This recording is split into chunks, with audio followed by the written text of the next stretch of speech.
सुप्रभात बच्चों। हम लोग पढ़ेंगे पानी की आत्मकथा। यह एक आत्मकथा विधा से है जिसके लेखक हैं डॉक्टर दुर्गा दत्त ओझा, है ना। इसके माध्यम से हम ये समझेंगे बच्चों पाठ से कि पानी हमारे लिए कितना और पानी हमें बचाना चाहिए या उसको बहाना चाहिए, है ना। तो पानी का उपयोग, सदुपयोग, दुरुपयोग जो हम करते हैं वह किस हद तक सही है ये हम जानेंगे, ठीक है। मैं पानी हूँ। पानी कह रहा है मैं पानी हूँ। आज से करोड़ों वर्ष पूर्व इस पृथ्वी पर मेरा जन्म हुआ था तथा मेरे होने से ही जीवन की उत्पत्ति हुई। मैं सर्वव्यापी हूँ। आज सूक्ष्म से सूक्ष्म जीवाणु का मौलिक अंश हूँ। पृथ्वी के लगभग 3/4 भाग पर मैं भिन्न भिन्न रूपों में पाया जाता हूँ। सागर, महासागर, समुद्र, है ना। इस तरह से मैं ही वाष्प बनकर, भाप बनकर, वायु में मिलकर बादलों के रूप में आकाश पर छा जाता हूँ। कभी आकाश, कभी भूमि, तो कभी सागर को अपना घर बनाता हूँ। मेरा जीवन सदैव सृष्टि के नियमों के अनुसार चलता है, प्रकृति के नियमों के अनुसार चलता है। कभी मैं सागर को अपना घर बना लेता हूँ, कभी सागर बन जाता हूँ, कभी आकाश में भाप बनकर रहता हूँ, कभी भूमि पर वर्षा ऋतु का पानी बनकर गिरता हूँ, है ना। आप सोचते होंगे कि मेरा प्रत्येक रूप आपके लिए उपयोगी है, तो है बच्चों, परंतु ऐसा नहीं है। मेरा तो केवल शुद्ध और स्वच्छ रूप ही आपके लिए उपयोगी है। शुद्ध जल ही हमारे लिए उपयोगी है ना बच्चों। आपकी जानकारी के लिए इस रूप में मैं 1% से भी कम केवल तालाबों, झरनों, नदियों एवं भूजल के रूप में पाया जाता हूँ। मुझे दुख तो इस बात का है कि मनुष्य ने मेरे इस रूप और महत्व को समझा ही नहीं है। पानी कहता है कि मुझे मनुष्य समझता ही नहीं है, मेरा तो दुरुपयोग करता है। मैं अपनी आत्मकथा इसलिए सुनाना चाहता हूँ कि मनुष्य मेरे इस रूप के मूल्य को पहचाने तथा मेरी शुद्धता एवं स्वच्छता को हर कीमत पर बनाए रखे। जब मनुष्य मुझे प्रतिदिन की अन्य आवश्यकताओं में खर्च करता है तो शायद ही सोचता है कि मैं प्रकृति का कितना अनमोल रत्न हूँ। बहुत थोड़े से ही लोग मेरा सदुपयोग करते हैं, है ना। फिर भी मैं अपने उपयोग के बारे में आपको बताता हूँ। मैं प्रत्येक प्राणी के जीवन का स्रोत हूँ। बिना पानी के जीवन संभव नहीं है। हवा, पानी ये अत्यंत आवश्यक है ना बच्चों। ये तो आपको पता ही है कि ऑक्सीजन हमारे लिए कितना आवश्यक है। जीवन की सभी क्रियाएं मुझसे ही संभव है। यह तो आप जानते ही हैं कि जल ही जीवन है। वस्तुतः आपके शरीर में 65% मात्रा में मैं ही तो हूँ। पानी कहता है कि 65% शरीर में जो पानी की मात्रा है 65% वह मैं ही हूँ। कृषि में, उद्योगों में, ऊर्जा उत्पादन में, घरेलू कार्यों में, यातायात में मेरा योगदान इतना महत्वपूर्ण है कि मेरे ही कारण आज मनुष्य इतना विकसित और समर्थ हुआ है।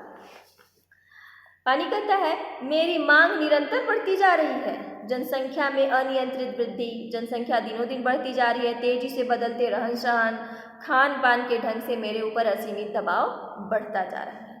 मनुष्य के लिए मेरा आसानी से उपलब्ध होना तो अनिवार्य है ही, इसके साथ मेरा शुद्ध स्वच्छ रूप भी अत्यधिक आवश्यक है।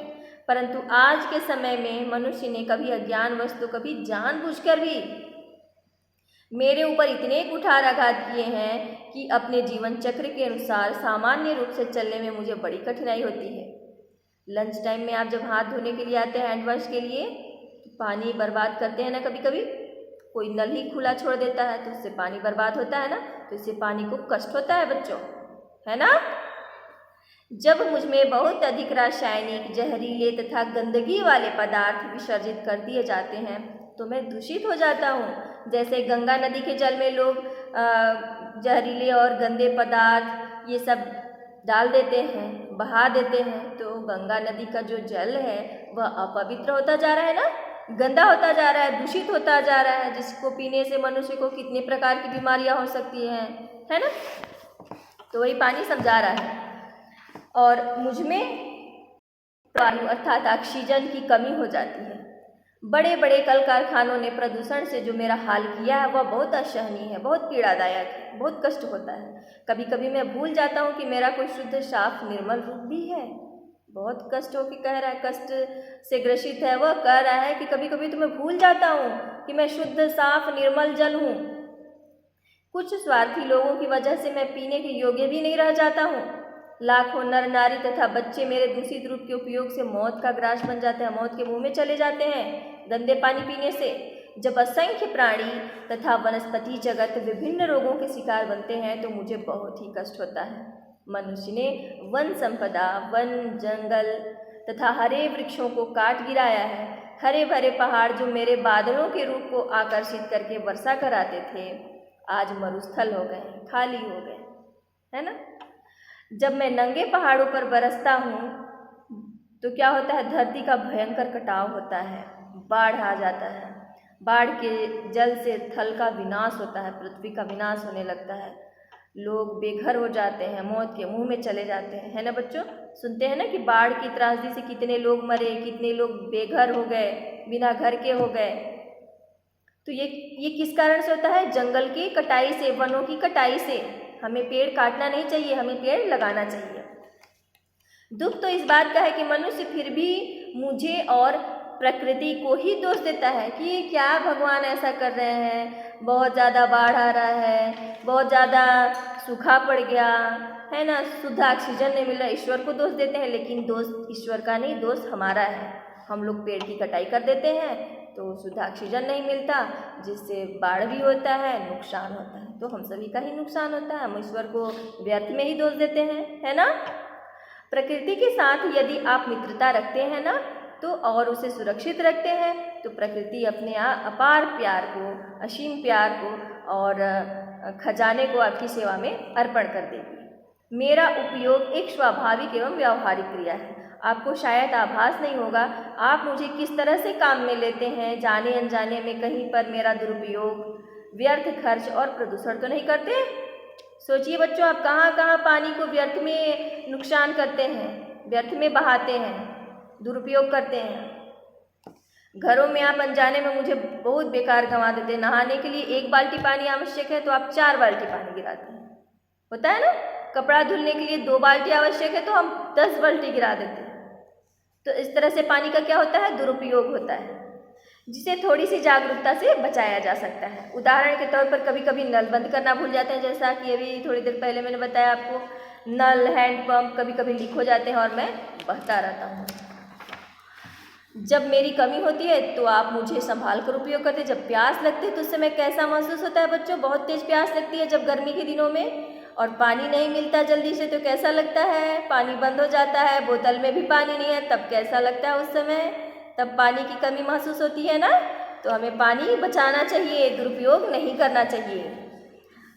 जब मेरी कमी होती है तो आप मुझे संभाल कर उपयोग करते हैं, अन्यथा लापरवाही बरतते हैं। मैं चाहता हूं कि आप लोग जब भी मेरा उपयोग करें तो मेरे इन गुणों को परखें, जैसे मेरा रंग, गंध, मैलापन, खारापन। ध्यान दें कि मुझ में कोई गंदगी, कूड़ा करकट या जहरीला पदार्थ तो नहीं मिला हुआ है, तथा मेरे उपयोग के स्थान पर तेल, पेट्रोल आदि तो नहीं फैले हुए हैं। आप समझदार हैं, आपकी समझदारी पर ही आने वाली पीढ़ियों का और मेरा भविष्य निर्भर करता है। पानी कहता है कि आप समझदार हैं और समझदारी से ही मेरा उपयोग करेंगे, दुरुपयोग नहीं करेंगे। मेरा उपयोग ध्यान से न होने के कारण आपको दिन प्रतिदिन नई नई परेशानियां तथा बीमारियां झेलनी पड़ती हैं। इससे मुझे भी दुख होता है। समस्त प्राणियों का कल्याण चाहते हुए मैं आह्वान करता हूँ कि मुझसे कीजिए प्यार तथा मित्रता का व्यवहार। ठीक है बच्चों, समझ में आया ना? धन्यवाद।